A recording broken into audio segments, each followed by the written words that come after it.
श्री शिवाय नमस्तुभयम। दोस्तों, जैसा कि आप सभी लोग जानते हैं कि 24 अक्टूबर 2025 यानी शुक्रवार को पड़ रही है कार्तिक महीने की शुक्ल तृतीया तिथि। और दोस्तों, ये वो तिथि है जो कार्तिक महीने में पड़ने वाली सबसे बड़ी तिथि है, क्योंकि ये शुक्रवार के दिन पड़ रही है जो बहुत ही खास है। और दोस्तों, आप सभी लोग जानते हो कि कार्तिक महीने की शुक्रवार तृतीया तिथि का अगर सबसे बड़ा कोई उपाय है तो वो एक छुटकी काले तिल वाला उपाय है। तो इस शुक्रवार के दिन आप लोगों को इस एक छुटकी काले तिल वाले उपाय को जरूर करना है। बहुत सारे लोग होंगे जिन लोगों ने इस उपाय को ना किया हो, मतलब पूरा साल निकल गया, उन्होंने किसी भी दिन इस एक छुटकी काले तिल वाले उपाय को ना किया हो। पर दोस्तों, आपके पास एक आखिरी मौका बचा हुआ है जो कि 24 अक्टूबर के दिन है। तो इस दिन आप लोगों को इस वाले उपाय को जरूर कर लेना है। भले ही आपने पूरे साल भर इस उपाय को ना किया हो, पर अगर आपने इस कार्तिक महीने की तृतीया तिथि के दिन अगर इस वाले उपाय को कर लिया तो आपको इस उपाय को करने का वो फल मिलेगा जिसकी आपने कभी कल्पना भी नहीं करी होगी।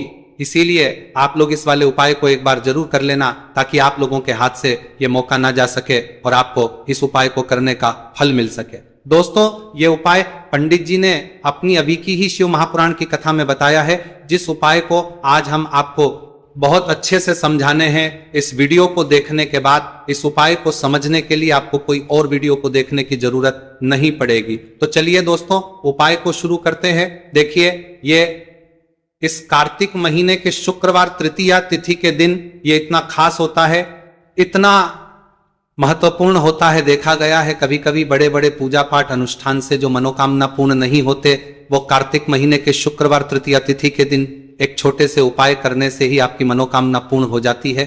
और बहुत सारे लोगों ने इस उपाय को किया भी है और उनको इस उपाय को करने का फल भी जरूर मिला है।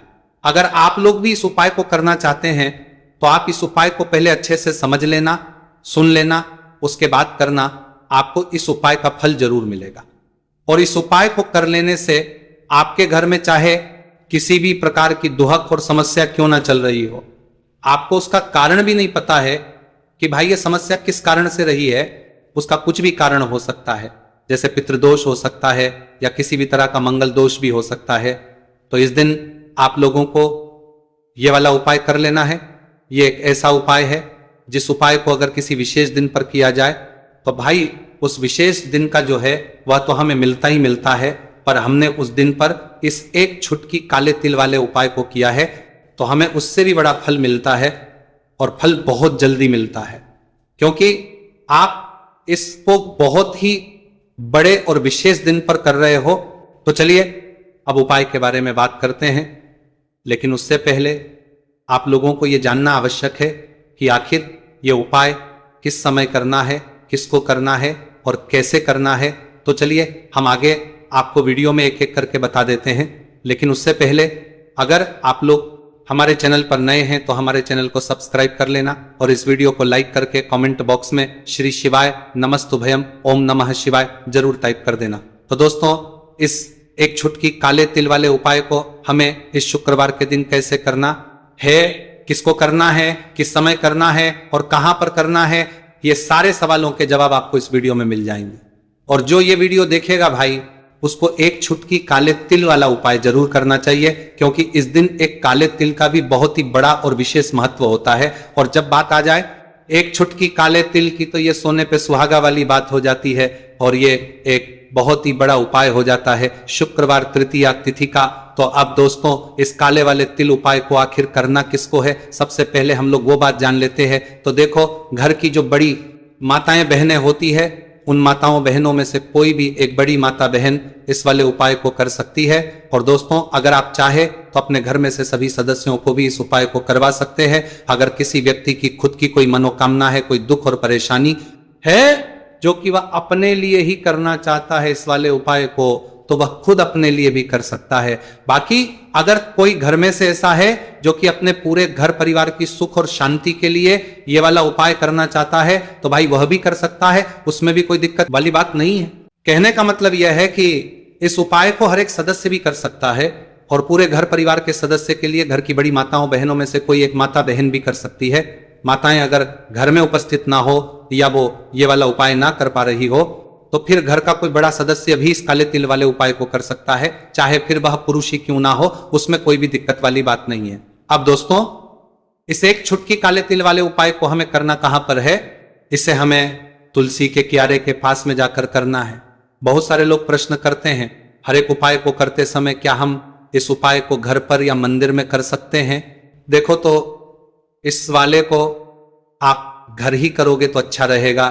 अगर घर पर तुलसी का पौधा नहीं है तो शिव मंदिर में उपाय को करोगे तो भी अच्छा होगा इस वाले उपाय को। उसके बाद में दोस्तों, जो अगला प्रश्न निकल कर आता है वो ये आता है, इस उपाय को लेकर कि आखिर इस उपाय को हमें किस समय करना है? सुबह के समय करना है कि शाम के समय करना है? तो देखो, इस वाले उपाय को आप लोग सुबह के समय भी कर सकते हो और शाम के समय प्रदोष काल में भी कर सकते हो। अब अगर आप पूछो कि भाई सबसे उत्तम समय कौन सा इस एक छुटकी काले तेल वाले उपाय को करने का, तो हम आपसे बस यही कहेंगे कि इस उपाय को आप शाम के समय करेंगे तो ज्यादा बेहतर होगा।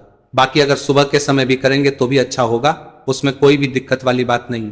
तो अब दोस्तों, जो अगली सबसे बड़ी और महत्वपूर्ण बात आती है वो ये आती है कि सुबह अगर हम उपाय को करेंगे तो हमें कितने बजे से लेकर कितने बजे तक के बीच में करना है, और शाम के समय प्रदोष काल में करेंगे तो हमें कितने बजे से लेकर कितने बजे के बीच में करना है। तो देखो, सुबह जितनी जल्दी हो सके आप उपाय को करने की कोशिश करना। बाकी अगर किसी कारणवश लेट भी हो जाओ, थोड़ी देर भी हो जाए, तो 10 या 11 बजे तक भी आप उपाय कर लेना, पर 12 बजे से ज्यादा देरी ना हो, ठीक है? इस बात का ध्यान रखना। उसके बाद में दोस्तों, अगर शाम के समय प्रदोष काल की बात करें, प्रदोष काल का जो समय है होता है वो शाम के 6 बजे से शुरू है।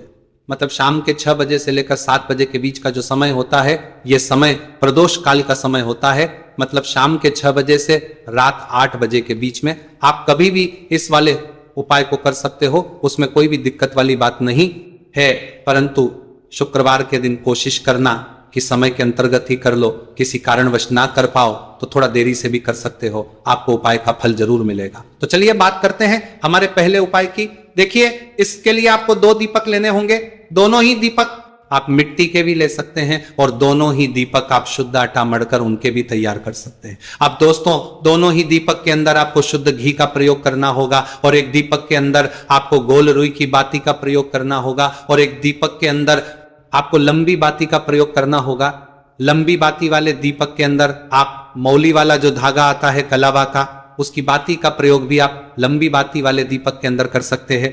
देखिए, 2 दीपक वाला ये चमत्कारी उपाय केवल शुक्रवार की रात्रि में ही किया जाता है, इसीलिए आपको इस उपाय को बहुत ही ध्यान से समझना। इसी के साथ में आपको एक छुटकी काले तिल के दाने लेना है, और इसी के साथ में आपको मात्र एक छुटकी हल्दी भी लेनी होगी। अब दोस्तों, ये सभी सामग्री लेकर के आपको रात्रि के समय पहुंच जाना है अपने घर में, जहां कहीं भी तुलसी पौधा, तुलसी माता का निवास स्थान है, वहां पर देखिए दोस्तों, सबसे पहले तो आपके पास जो एक गोल बाती का दीपक, उसे आपको तुलसी जी के वहां पर प्रज्वलित करना है।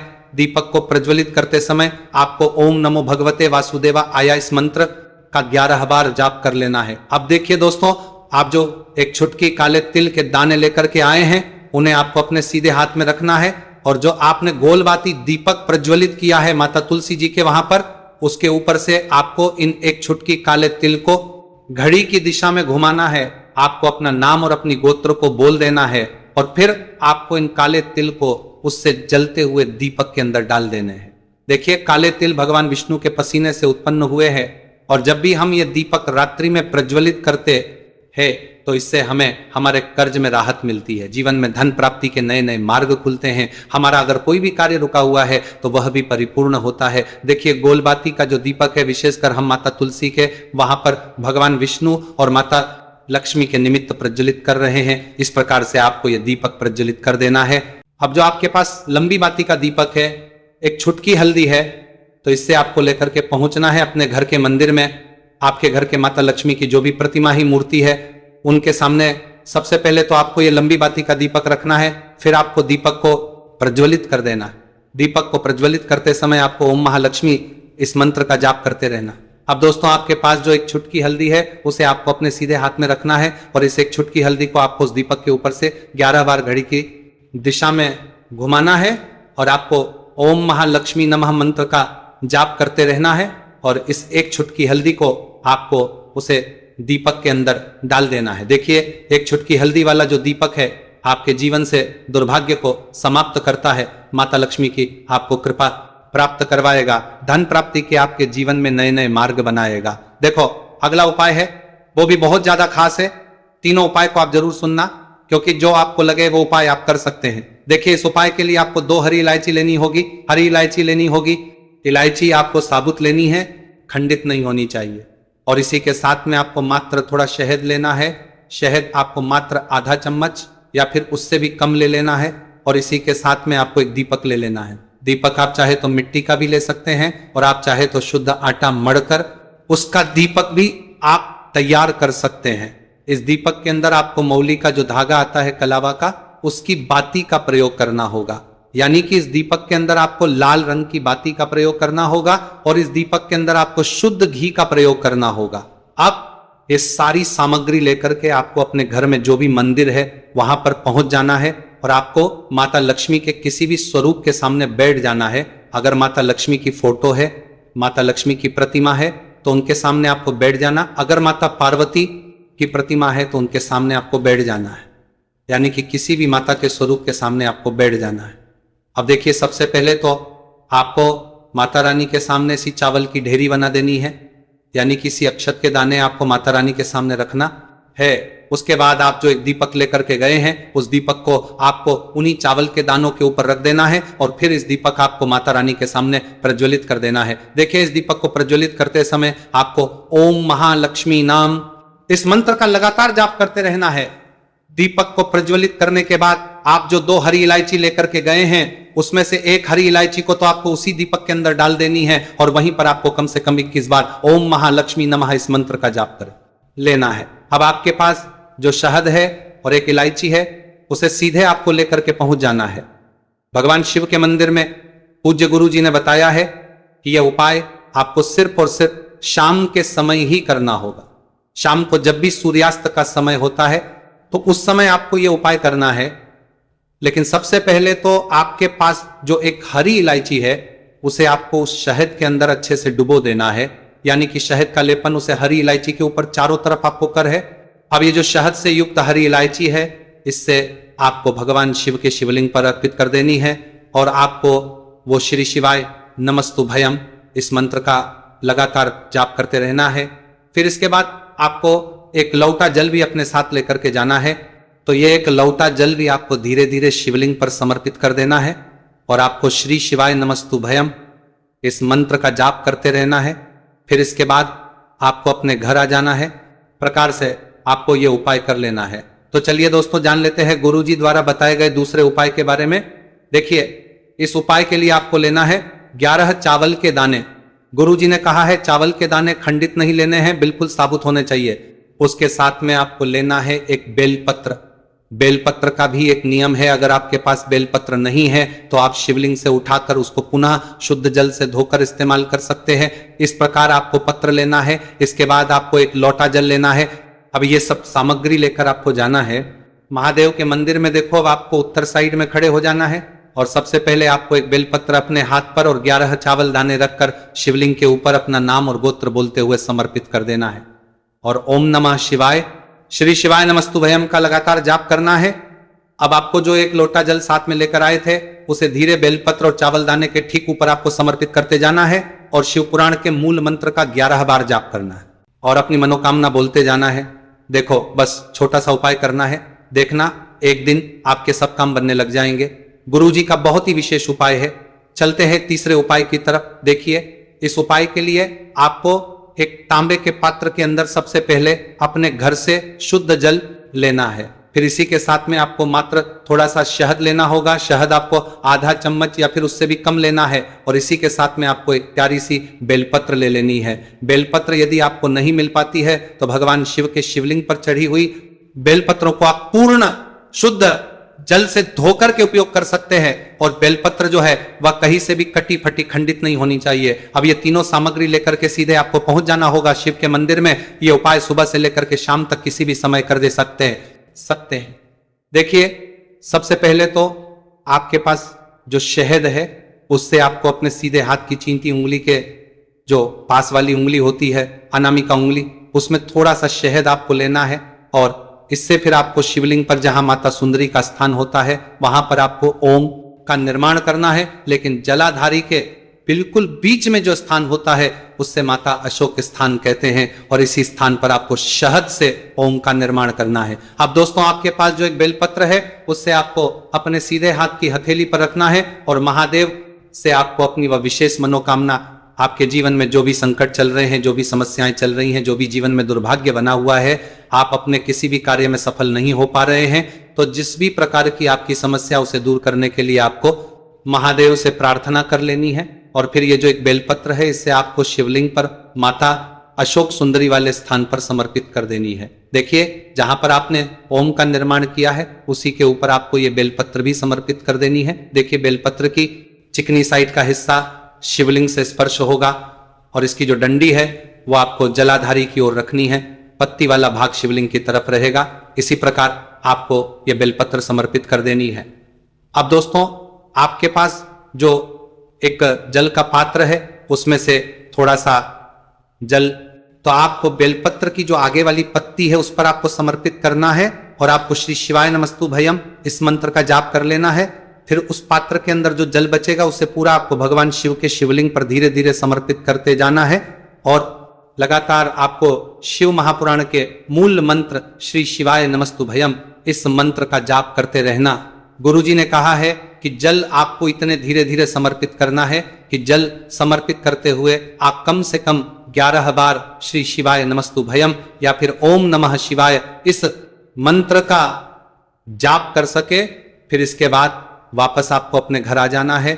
इस प्रकार से आपको ये उपाय कर लेना है।